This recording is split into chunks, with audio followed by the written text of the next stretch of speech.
রাধে রাধে আমরা শ্রবণ করে নেব একটি শ্লোক সুন্দরভাবে গ্রন্থরাজ শ্রীমদ্ ভাগবত মহাপুরাণ হইতে।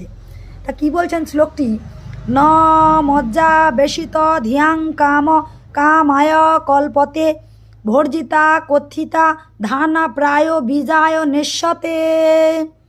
এর অর্থ ভগবান শ্রীকৃষ্ণ আমাদের কাছে বর্ণনা করতে চেয়েছেন, বোঝাতে চেয়েছেন যে একবার যদি কোনো শস্যদানা অর্থাৎ ধান, গম, যব এই জাতীয় শস্যদানাকে যদি ভেজে নেওয়া যায় তবে তার অঙ্কুরিত হওয়ার ক্ষমতা বা নতুন চারা গাছ জন্মানোর ক্ষমতাটি সে হারিয়ে ফেলে।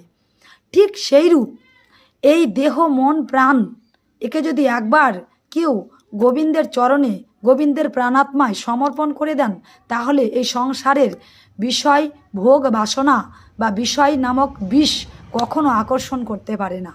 রাধে রাধে নিতাই গৌর হরিবল। তাই সকল ভক্ত মিলেই চেষ্টা করি আমরা একবার গোবিন্দকে পাওয়ার জন্য, নিজেকে গোবিন্দের চরণে সমর্পণ করার জন্য। রাধে রাধে।